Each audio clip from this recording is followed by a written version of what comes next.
सर्वप्रथम दिनांक 19/9/2025 को भारत सरकार की metropolitan surveillance unit MSU Nagpur Maharashtra द्वारा नागपुर के विभिन्न अस्पतालों में भर्ती छिंदवाड़ा जिले के बालकों की संदिग्ध एक्यूज्ड इंसेफलाइटिस सिंड्रोम AES से मृत्यु संबंधित प्रकरणों से अधिकता के बारे में जानकारी प्रेषित की गई।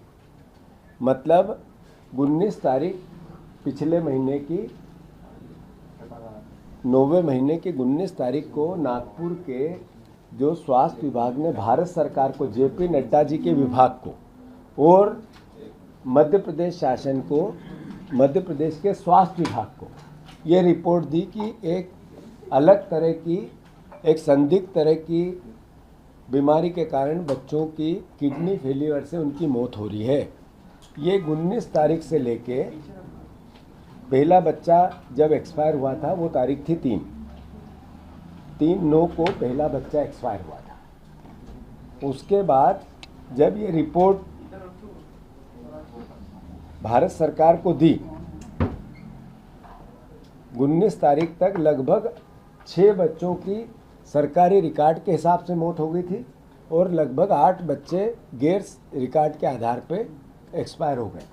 साथियों, मूल भावना ये है कि इनको पता लग गया था मध्य प्रदेश की सरकार को पता लग गया था।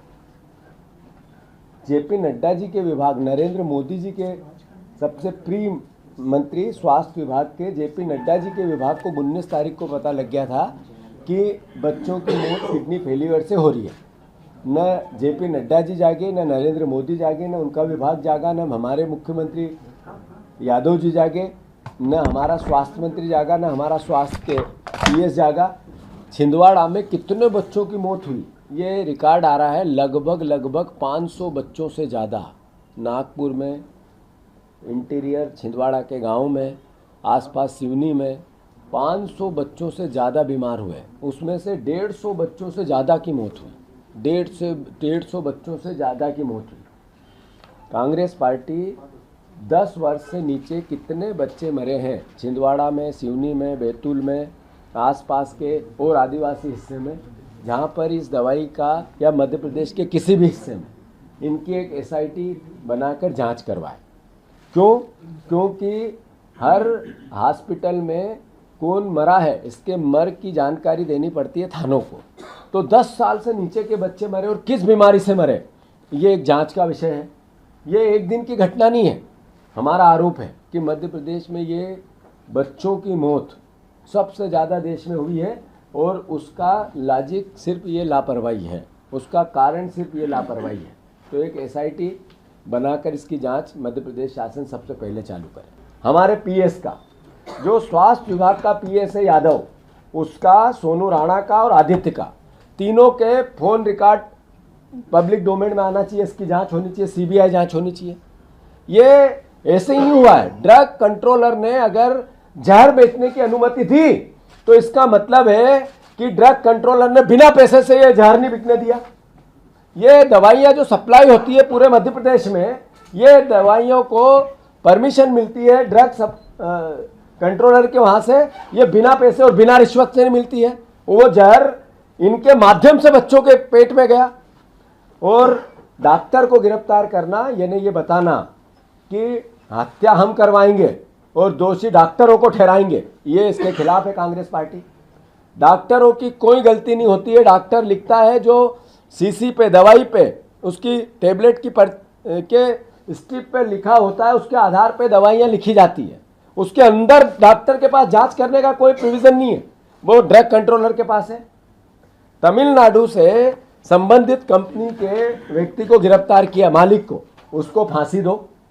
पर ये ड्रग कंट्रोलर को क्यों छोड़ रहे हो आप, जो हत्या का मुख्य गुनहगार है? जो ड्रग कंट्रोलर ने जब तक भी मध्य प्रदेश सरकार को गुमराह रखा, तब तमिलनाडु सरकार ने उस सिरप को बैन कर दिया, तब तक भी ये मौन क्यों रहा? और फिर स्वास्थ्य मंत्री उसको क्लीन चिट देता रहा। ये क्यों? यानी बीच में करप्शन था उस कंपनी से, कुछ लिया दिया होगा तभी हुआ ये। ऐसे कैसे स्वास्थ्य मंत्री किसी का भी, जो बच्चे जिस सिरप से मर रहे हैं उसका पक्ष ले सकता है? बच्चों की जान ज्यादा या सिरप के मालिक का और उस दवाई कंपनी का के हितों की रक्षा ज़्यादा। ये कैसे हो गया? ये सिर्फ करप्शन के अलावा, भ्रष्टाचार के अलावा नहीं हो सकता। साथियों, मैं अनुरोध करना चाहता हूँ फिर से, जैसा मैंने कहा कि 157 बाटल बिकी है सरकारी रिकॉर्ड से, मेरे आरोप से नहीं, इस पर्टिकुलर 1 महीने में। कौन सी? ये सिरप। तो बच्चे तो 25-30 इससे ग्रसित हुए, वो बताए 157 और कहाँ हैं? किन किन बच्चों ने ली और उनकी कितने की मौत हुई है, कितने बच गए, कितने को कुछ नहीं हुआ, इसका रिकॉर्ड पब्लिक डोमेन में आना चाहिए कि नहीं? जैसा मुख्यमंत्री जी की संवेदनशीलता आप लोगों ने जब उनसे बात की तो उनके जवाब से दिखी। आप लोगों ने पूरे प्रदेश में वो बताया, देश में बताया कि मत पूछो बच्चों की मौत हो गई तो कल की बात थी, वो आज की नहीं है। मतलब कल बहुत हमने हत्या कर दी है, अब वो कुछ नहीं होगा, अब आगे की बात करो, यही बोले थे मुख्यमंत्री। इसके अलावा तो कुछ नहीं बोले।